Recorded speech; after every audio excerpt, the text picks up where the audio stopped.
6 lendas urbanas brasileira arrepiante. Maldição do Fofão. Por volta de 1986, espalham-se boatos de que algo desmontar o boneco. Personagem do clássico programa infantil Balão Mágico, era possível encontrar uma faca afiada escondida próxima à cabeça. Essa lenda existe até hoje, ainda quem diga que quando anoitecia o boneco atacava a criança enquanto elas dormiam. A profissão das almas.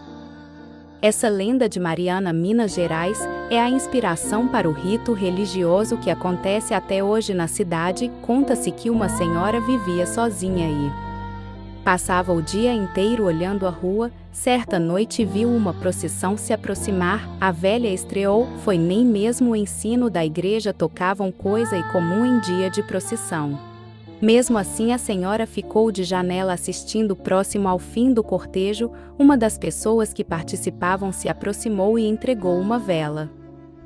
O desfecho da lenda Maria. Algumas versões dizem que a velha morreu, outra que a alma voltou para buscar os ossos na noite seguinte. No fim, a moral é a mesma: a procissão das almas não é para ser vista pelos vivos. O ladrão de órgãos. É comum ouvirmos história que envolve pessoas que são drogadas e acordam em uma banheira de gelo e sem o rim. Terror total. Pois bem, há uma urbana brasileira que trata desse tema assustador. Diz a história que Leandro, um menino de 11 anos, ganhou de Natal um joguinho virtual. Nele, o garoto podia conversar com outros jogadores de vários países. Ele acabou ficando bem amigo de um usuário chamado Lourdes Agodoara, que lhe mandou um link, segundo o colega misterioso.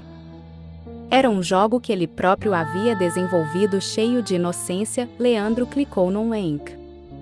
Que era na verdade um rastreador que mostrava o endereço da criança. No dia seguinte, o menino teria acordado em uma banheira cheia de gelo com um corte na região das costas.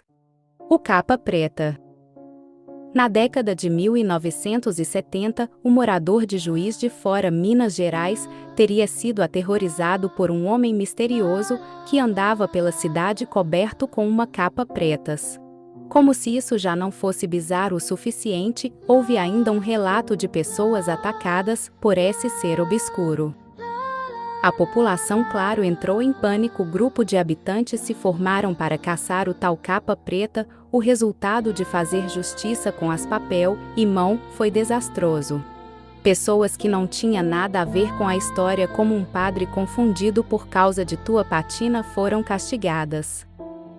Até mesmo o exército tentou resolver o mistério, mas o caso pareceu se resolver sozinho, pondo um fim à histeria.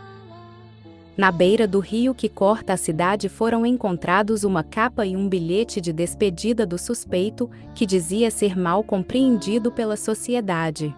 Gangue dos Palhaços. Você deve ter visto na internet, e provavelmente se aterrorizado com a história de palhaço de macabro, que apareceram em vários países. Inclusive no Brasil. A foto acima foi tirada deste vídeo, mas está achando que essa onda de palhaço sinistro é de agora?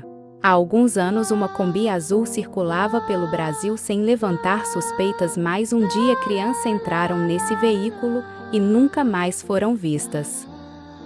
Reza a lenda que os garotos por algo de gangue dos palhaços que roubavam órgão.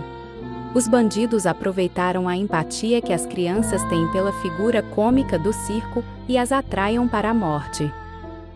Essa história foi tão disseminada que vários palhaços perderam os seus empregos e sofreram ameaça de morte.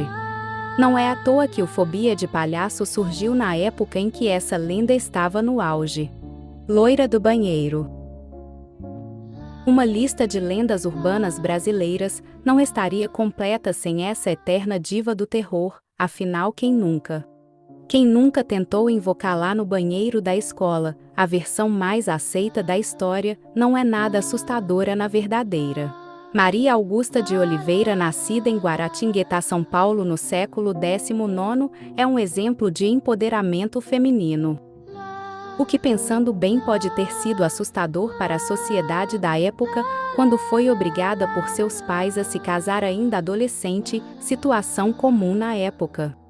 Maria Augusta fugiu para a Europa, onde viveu feliz até os 26 anos, quando faleceu. A morte permanece um mistério até hoje, pois seu atestado de óbito sumiu. O corpo retornou ao Brasil, mas a mãe da garota se recusou a enterrá-lo, deixando-o na casa da família. A jovem só foi sepultada depois que a mãe sofreu uma série de pesadelos. Anos mais tarde, em 1902, o casarão da família virou a escola estadual Conselheiro Rodrigues Alves, e a lenda de que a alma da jovem ainda assombrava o lugar surgiu, intensificada por um incêndio sofrido no prédio. Mas onde entra o banheiro nessa história? É aí que o mistério nada liga o fantasma de Maria Augusta a banheiro nenhum. Provavelmente esse detalhe foi criado para evitar que os alunos na escola matassem aula no banheiro.